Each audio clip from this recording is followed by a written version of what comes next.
Uma boa noite a todos. Sejam todos extremamente bem-vindos à nossa casa. E como disse o nosso amigo Luiz Fernando, hoje nós temos o privilégio de fazer 80 anos. 80 anos que são dedicados à comunidade como uma escola de almas. Espíritas, amai-vos, diz o primeiro ensinamento, instruí-vos, eis o segundo.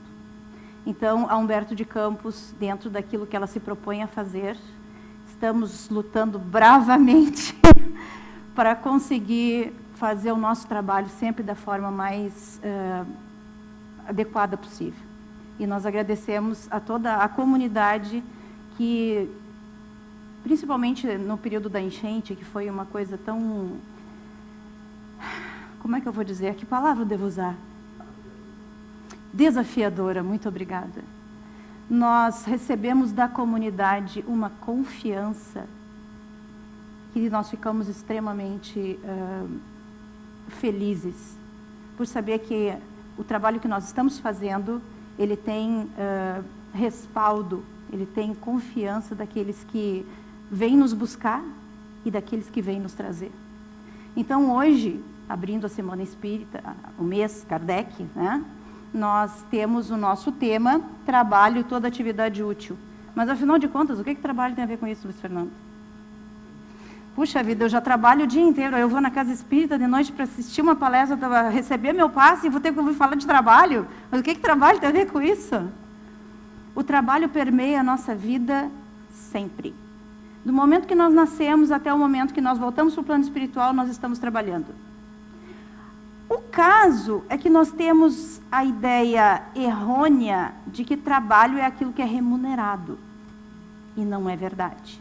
Hoje nós vamos fazer algumas conexões entre trabalho, entre evolução espiritual. O que a doutrina espírita tem a dizer a respeito disso? Muito bem. Se nós pegarmos a parábola de Jesus, os trabalhadores da última hora, os trabalhadores da vinha, a maior parte das pessoas conhece essa parábola, né? Que ele termina lá, são muitos chamados e poucos os escolhidos. Eu vou trazê-la para o século XXI, tá? Eu não vou convidar ninguém para trabalhar na minha vinha. Vamos fazer de conta que eu sou a dona de uma obra. Eu estou construindo um edifício. E eu preciso de funcionários. Então, às 6 horas da manhã, eu decido que, já que os funcionários não estão vindo até mim, eu vou buscá-los. Então, eu saio pela rua e encontro 5 pessoas sem trabalho. Então eu as convido. Olha, eu estou construindo uma obra e eu preciso de funcionários. Vocês querem trabalhar? Não, nós queremos trabalhar. Muito bem. Então vão até a minha obra e eu vou pagar para vocês R$200 o dia. Ok, nós vamos trabalhar. Vão. Aí lá pelas 11 da manhã, 9 da manhã, eu encontro mais 3 pessoas. E convido essas pessoas. Olha, eu estou construindo um edifício e eu preciso de funcionários. Vocês querem trabalho? Sim, nós queremos trabalho, então, por favor, vão até a minha obra. No final do dia, eu vou pagar R$200 para vocês. Às 11 horas, eu faço a mesma coisa, eu encontro mais 5 pessoas. E essas 5 pessoas se dirigem até a minha obra. Às 3 horas da tarde, eu encontro mais 2. E elas também vão até a minha obra. E aí, às 5 horas da tarde, eu encontro mais 3. E eu faço exatamente o mesmo convite. Eu estou precisando de funcionários, vocês querem trabalhar? Sim, nós queremos. Mas então por que vocês não estão trabalhando? Porque ninguém quis nos empregar. Então, o dono da obra diz a eles, não, mas eu preciso de funcionários. Vão até a minha obra e no final do dia eu vou lhe pagar R$200. E eles vão até lá. Isso já são 5 da tarde. Lembrem, os primeiros que chegaram às 6 da manhã. No final do dia, leia-se 18 horas, o dono da obra chega para o mestre de obras e diz, olha, vai até lá agora e paga todos os funcionários de acordo com o que eu te falei, R$200 para cada um. Mas, tu vais primeiro, vai pagar aqueles que chegaram por último. E assim sucessivamente. Quando aqueles que chegaram às 6 da manhã viram que aqueles que chegaram às 5 da tarde ganharam a mesma coisa que tinha sido acordado com eles, o que vocês acham que aconteceu? O que vocês fariam? A gente não ia gostar, né? E foi o que eles fizeram. Eles foram reclamar para o dono da obra. Não, mas só um pouquinho, isso não é justo. Nós estamos trabalhando desde as 6 da manhã, no sol forte, fazendo força. Os caras chegaram aqui há 1 hora atrás, vão receber a mesma coisa que nós. E o dono da obra chega para eles e diz, meu amigo, o combinado não sai caro. O que foi que nós combinamos? Nós não combinamos R$200? Não estava bom para ti? Então, eu pago como eu quero, o dinheiro é meu. O que eu combinei contigo, eu vou cumprir. Como é que nós podemos trazer isso para dentro da nossa vida? Como é que essa parábola ela funciona? Quem é o dono da obra? Deus. O que é a obra? O universo. Quem são os trabalhadores? Aqueles que querem trabalhar. Mas por que será que vocês acham que essas pessoas que chegaram primeiro reclamaram das últimas? Isso tem um nome, ele é feio, hein? Chama inveja. Mas não vamos longe, vamos continuar no século 21. Eu vou lá e compro um iPhone. É 14, né? Olha só como eu estou por dentro do iPhone. 16. Bom, agora eu vou chutar então o valor, porque eu não tenho a mínima ideia quanto custa um iPhone. 10 mil? Sério? Muito bem. Então vamos lá, eu vou comprar um iPhone 16, vou gastar 12 mil reais. Não faço ideia. Aí, no outro dia, eu estou faceira, imagina, último modelo do iPhone, faz tudo, só falta falar sozinho. Se bem que eu acho que deve falar sozinho. Por esse valor, ele tem que fazer até, tem que lavar a louça, lavar uma casa. Mas enfim. Só que no outro dia, eu descubro que o Luiz Fernando comprou o mesmo por 9 mil reais. Acabou minha alegria. Estou errada? Será que toda aquela felicidade que eu tinha por possuir aquilo que eu tanto queria vai continuar a mesma, sabendo que ele comprou a mesma coisa que eu por 3 mil a menos? Acabou a alegria. Acabou a alegria. Como assim? Alguém botou uma faca no meu pescoço para pagar os 12 mil reais por um aparelho de telefone? Não. Mas nós ainda somos assim. Nós ainda achamos que temos todos os direitos, quando na verdade o direito sempre vem atrelado a um dever. O que o trabalho tem a ver com isso? Bom, eu conheço espíritas que estão dentro da doutrina espírita há 30 anos e que ficam indignados quando chega uma pessoa 2 anos depois está fazendo palestra. Como assim? Chegou agora? Só que aceitou o convite. Quando que esse que está há 30 anos nunca quis. Está entendendo? Se nós começarmos a trazer essa palestra para dentro da nossa vida, essa parábola para dentro da nossa vida, nós vamos começar a entender que nós somos convidados todos os dias ao trabalho. Tá, mas que trabalho é esse? Como assim trabalho é toda ocupação útil? São os espíritos que nos dizem isso. Trabalho é toda ocupação útil. Não é tudo que é remunerado. Essa história de remuneração, quem criou somos nós. Tá, André, mas só um pouquinho. Lá na parábola, ele ia dar 200 reais para cada um por dia. Porque na parábola da vinha, cada um ia ganhar uma moeda, um denário. Mas o que significa esse pagamento? O que é esse pagamento? Afinal de contas, eu vou ganhar alguma coisa? Aí nós vamos lá para dentro da doutrina espírita que nos fala em lei de causa e efeito. Tudo que eu faço gera uma consequência. Se eu fizer coisas boas, quais são as consequências? Se eu fizer coisas equivocadas, quais as consequências? Este é o pagamento. O pagamento quem gera sou eu. Ninguém vai me pagar. Assim como ninguém me retira nada. Eu me coloco de alguma maneira onde eu vou receber algo. Agora, se esse algo vai ser alguma coisa que eu quero, que vai ser bom para mim ou não, bom, quem vai decidir sou eu. É bem assim que funciona.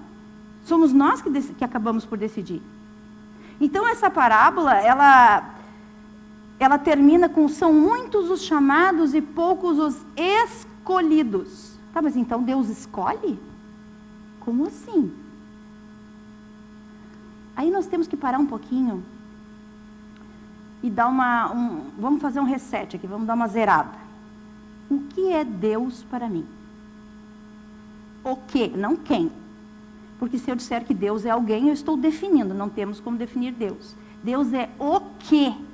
Primeira questão do Livro dos Espíritos. O que é Deus? Inteligência suprema, causa primeira de todas as coisas. Ponto. Difícil pra caramba de entender. Inteligência suprema. Quem foi a maior inteligência que nós já tivemos no planeta? Tem tantas? Pois é muito, mas infinitamente maior que isso. Causa primeira. Ninguém criou. Ah, mas como assim? Surgiu do nada? Não sei. Não temos como saber ainda. Mas o que é esse Deus para mim? Porque depois que eu consegui entender um pouquinho o que é esse Deus na minha vida, o que ele me inspira, o que ele me traz, o que ele me alimenta, aí eu vou conseguir entender um pouquinho, mas um pouquinho a doutrina espírita. Antes disso, não tem como, gente. Se eu não aceitar que Deus é a causa primeira, a inteligência suprema, se eu não entender que Deus é soberanamente justo e bom, e não bom e justo. Justo e bom, porque para ser bom, eu primeiro preciso ser justo, porque eu trato a todos com equidade, do mesmo jeito. Eu dou a todos as mesmas oportunidades. Aí os amigos podem pensar, não, parece só um pouquinho. Não é bem assim. Na Terra não tem todo mundo as mesmas oportunidades. Opa, estão esquecendo que não tem uma vida só? Estamos esquecendo que existem diversas encarnações, onde nós vamos recebendo diversas oportunidades, diversos trabalhos que nós aceitamos ou não? Quando nós aceitamos, nós colhemos o nosso pagamento. Quando nós não aceitamos, nós também colhemos o pagamento da não aceitação. O que a parábola nos diz é que Jesus, quando estava contando essa história, ele diz que os primeiros foram os profetas, depois veio Moisés, depois veio os apóstolos e, por último, os espíritas. Tá, mas só um pouquinho. Então quer dizer que os espíritos são privilegiados, né? Eles chegaram quando a obra já estava quase pronta? Não. Porque eles aceitaram o convite depois de ter recusado quantas vezes? Nós não podemos pensar as coisas de uma maneira linear, porque nós não temos uma vida só, nós temos diversas. Quantas vezes eu, Andréa, recusei, em quantas encarnações eu, Andréa, recusei estar aqui falando para os amigos hoje?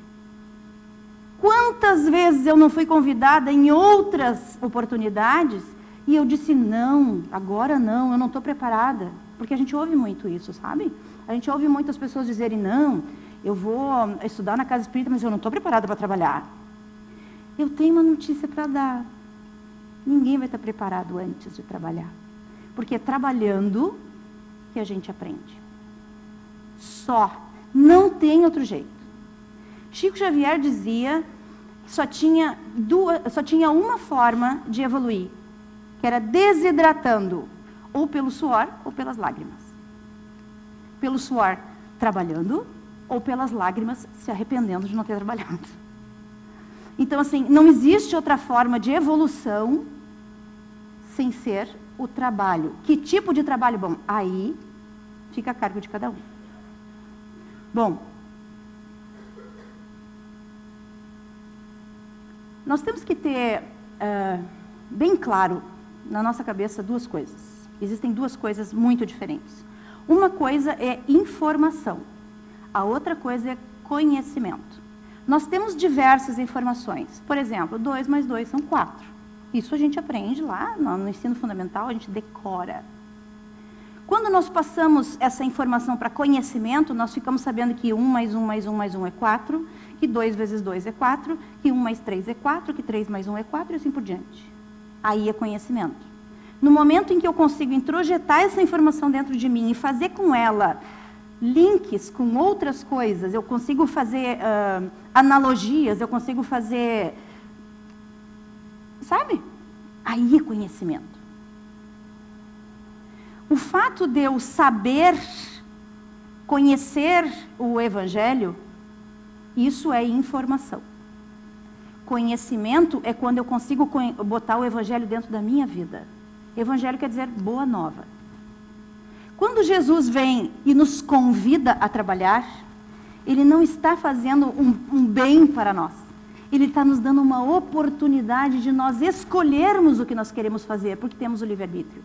Nós temos o livre-arbítrio de dizer não. Tem paciência, agora não. Eu não tô disposto, não estou preparado, não quero. Ok. Não tem problema nenhum. Vai ser convidado de novo.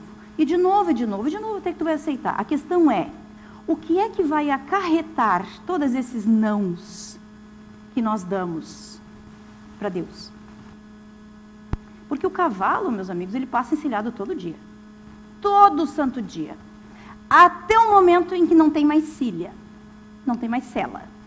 Aí tem que montar no pelo. Vamos combinar, quem já montou em pelo aqui sabe. É bem mais complicado. E se o cavalo estiver molhado, então, é uma beleza. Sobe de um lado e cai do outro. Muito pouca gente aqui já deve ter feito isso, mas enfim, é uma analogia. Né? É legal, mas fica um pouquinho mais difícil. Muito bem. Quando nós... Uma coisa importante. Nós, muitas vezes, queremos fazer negócios com Deus. As famosas promessas. Senhor, se tu me der isso, eu te dou aquilo. Ora, faça-me o favor, né? Aí, como eu não posso fazer isso direto com Deus, eu elejo algumas pessoas. Eu elejo santo isso, santo aquilo, santo aquilo. Não, mas o santo vai me dar. Gente, século 21, meus amigos. Não dá mais para nós continuarmos pensando que alguém vai nos dar alguma coisa. Que Deus vai nos dar ou Deus vai nos tirar. Que Deus vai nos castigar, pelo amor de Deus. Deus não castiga ninguém, assim como Ele não premia, tá? Ele não premia. Ele dá a oportunidade, Ele te dá a ferramenta. Aí tu pega a ferramenta e vai para a roça. Vai para a tua obra, vai trabalhar. Aí tu vai colher os frutos daquilo que tu mesmo plantaste. Mas não existe esse negócio de balcão de negócios. E às vezes é até meio complicado ouvir isso, porque a gente ouviu uma vida inteira. Uma vida inteira. Não, eu vou fazer uma promessa. E geralmente a promessa as pessoas fazem pelos outros, né? Eu tenho uma amiguinha da minha filha, quando ela era pequena, ela nasceu prematura, quase morreu. E a avó prometeu que ela não iria cortar os cabelos até os 7 anos. E que aos 7 anos ela iria caminhando daqui até o Padre Reis para pagar a promessa. Pô, assim é bom fazer promessa, né? Para os outros pagar. Será que foi por isso que ela não morreu? Será que é necessário? Será que nós ainda entendemos Deus como alguém que tira com uma mão e dá com a outra? Alguém que perdoa os meus pecados, mas não perdoa o do Luiz Fernando, porque o Fernando não merece. Mas daí vai castigar ele, porque ele fez errado. Oi? Que Deus é esse, gente? Um Deus que sabe que eu sou imperfeita, que sabe que eu vou errar, mas que sabe que eu tenho potencial para tirar de dentro de mim aquilo que eu preciso para acertar lá na frente. E Ele vai me castigar? Ou nós não estamos falando do mesmo Deus? Aquele Deus, causa primeira, inteligência suprema, jamais faria isso. Ele não se preocupa conosco, porque nós somos criados para a perfeição da criatura. Simples, ignorantes, destinados à perfeição. Ele sabe que nós vamos chegar lá. E melhor, Ele nos dá velocidade. Nós escolhemos a velocidade que nós vamos imprimir nessa jornada. Só que de vez em quando, claro, eu me sento no degrau e penso, agora não vou levantar daqui, vou ficar aqui um pouco. Só que chega uma hora que não dá mais para ficar. Aí, a vida vem e vai. Esta é a questão. Muito bem. Lá no capítulo 20, dos trabalhadores da última hora do Evangelho, onde está essa parábola, também tem uma parte chamada a missão dos espíritas. Convido todos que quiserem e desejarem a ler o capítulo 20.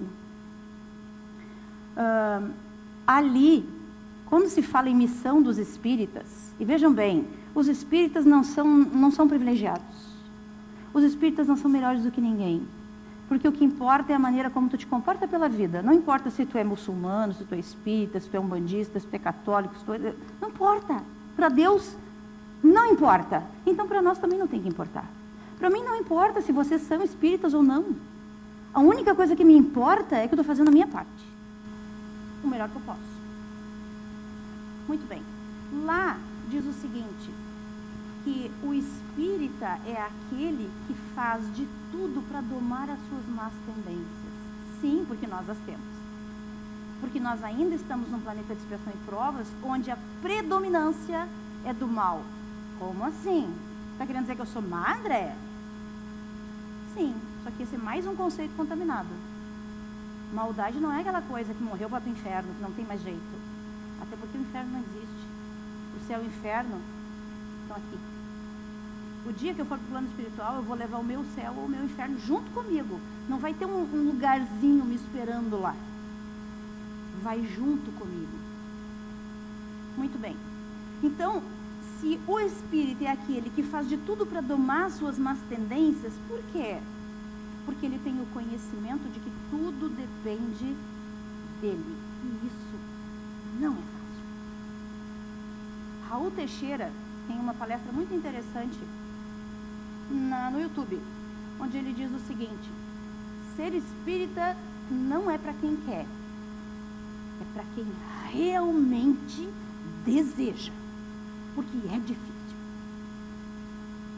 Ele diz nessa palestra que ele tem amigos que dizem assim: eu gosto muito das palestras, eu gosto muito de ir na casa espírita, receber o meu passe, mas não sei, eu acho que poderia ter um santo lá, eu acho que poderia ter umas músicas. E o que ele diz é o seguinte: é fora da caridade que nós salvação, não é fora da casa espírita. Então, quer ser um bandista, quer bater o teu tambor, vai e seja um bom bandista. Quer ser um bom católico, rezar para os teus santos, vá e seja um bom católico. Mas não procure colocar uma coisa dentro da outra, porque elas não têm nada a ver. Não tem cabimento quando nós trabalhamos com as crianças na evangelização e as pessoas muitas vezes trazem as crianças da catequese no sábado, trazem na casa espírita no domingo. Onde nós ensinamos para elas que não existe céu, não existe inferno, que Deus não castiga, que não existe diabo. E daí no sábado elas aprenderam exatamente o contrário. O que acontece na cabeça de uma criança de 9, 10 anos? Minha mãe é louca. No mínimo ela deve pensar isso. Minha mãe é louca.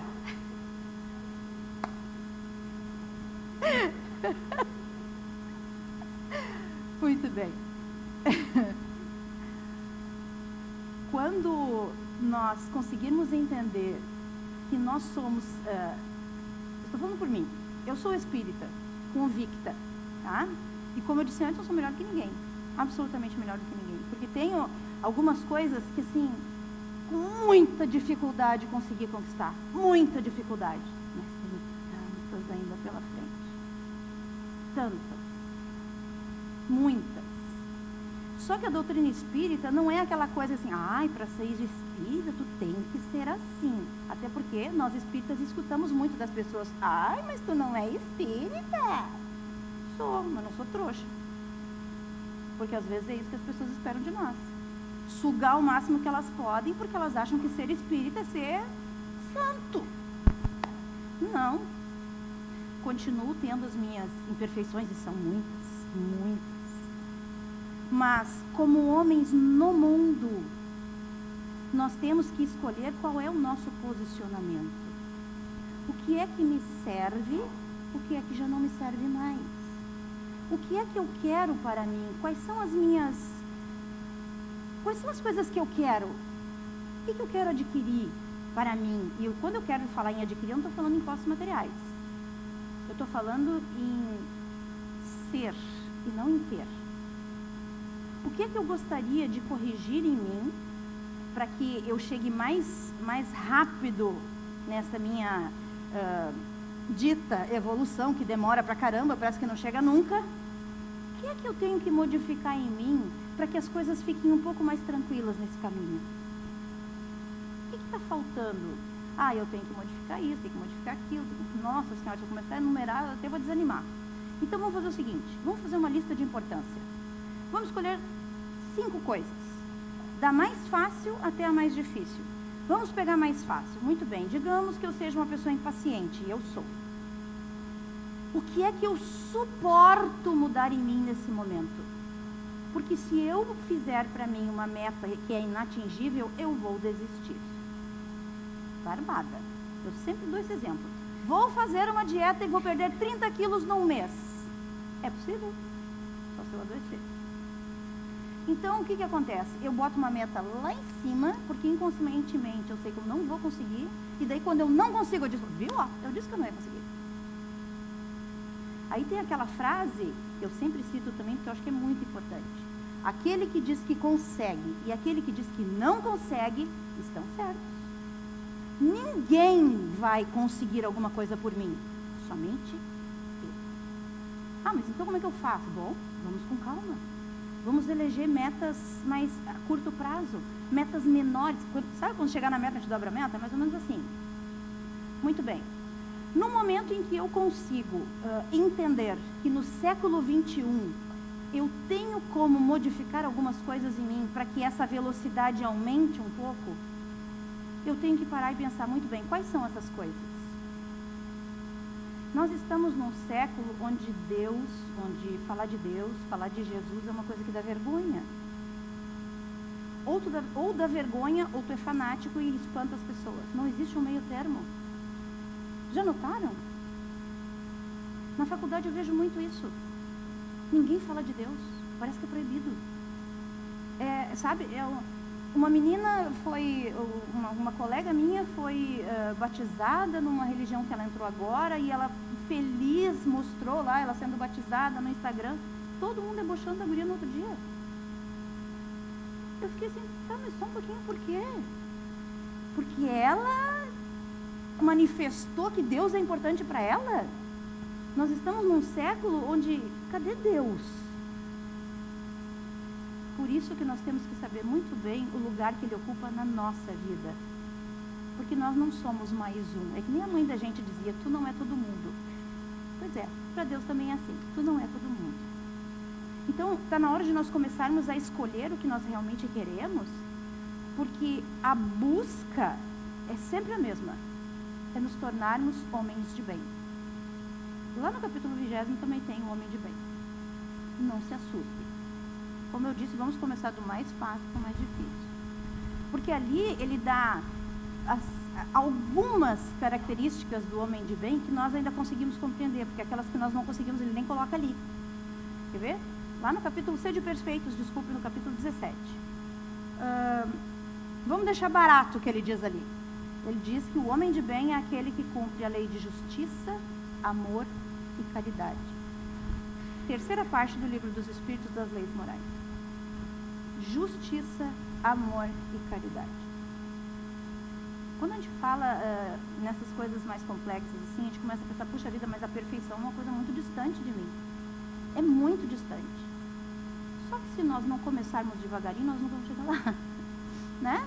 Se eu quero chegar até Porto Alegre, eu me sento na calçada porque eu penso, mas é muito longe, eu não vou conseguir. Eu não vou chegar nunca. Agora, se eu caminhar 100 metros por dia, uma hora eu vou chegar.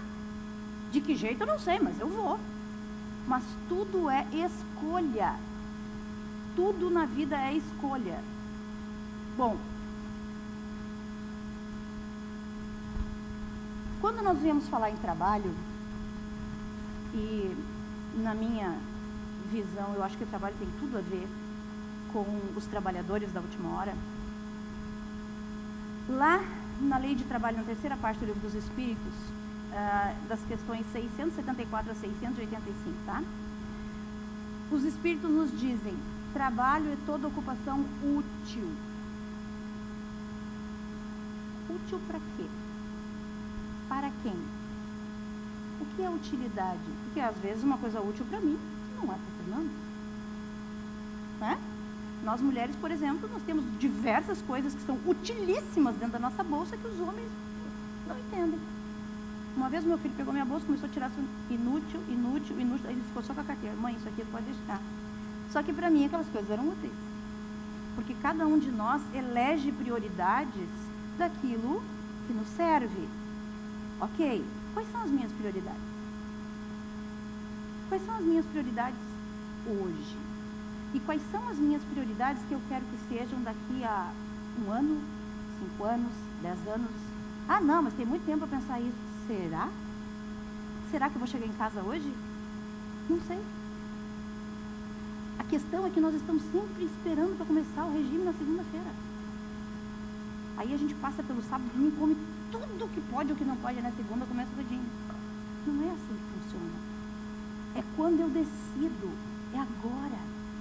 É ontem, já passou da hora. Gente, vamos lá, a vida está aqui, ó. Vamos.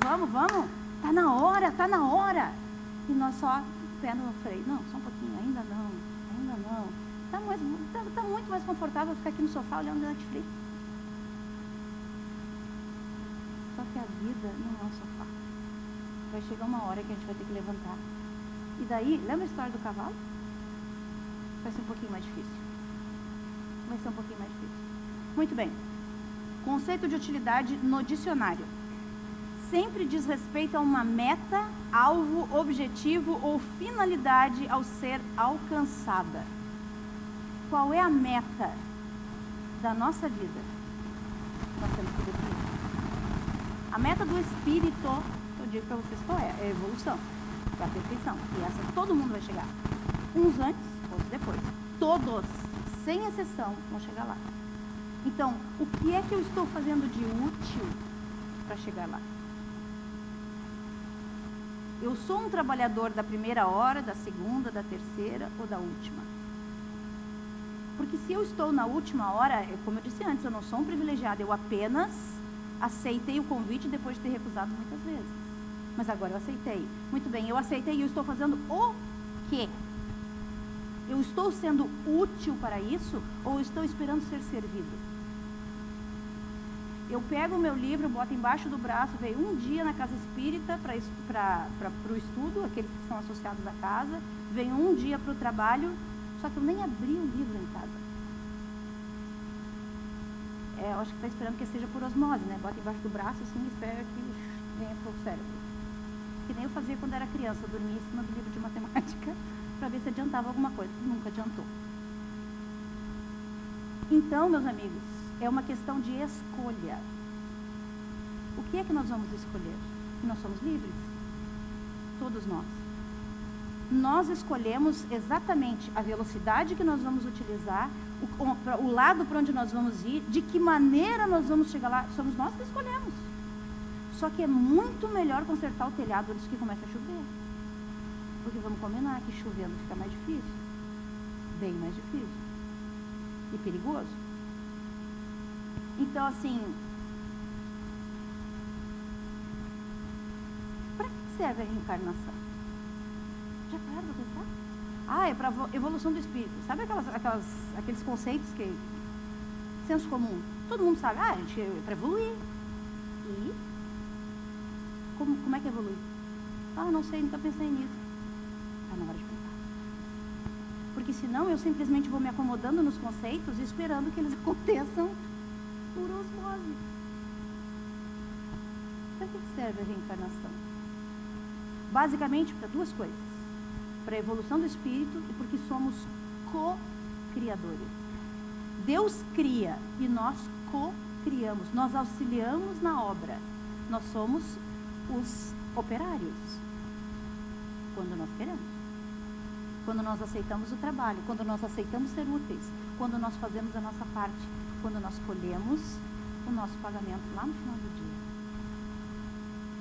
E assim, tudo isso que eu estou trazendo aqui não é para deixar ninguém desanimado, tá? Muito antes, pelo contrário. É para que nós paremos para analisar o que eu estou fazendo na minha vida. Eu estou fazendo alguma coisa? Se eu ainda não estou fazendo, por onde é que eu posso começar? De que maneira eu posso começar a trabalhar na obra? Não importa que é 5 da tarde. Não precisa ser 6. É 15 para 6, André, pelo amor de Deus, vai terminar às 6. Não tem importância. Se for 1 para 6 e eu decidir que eu quero fazer a minha parte, é o start, é o início. Bom,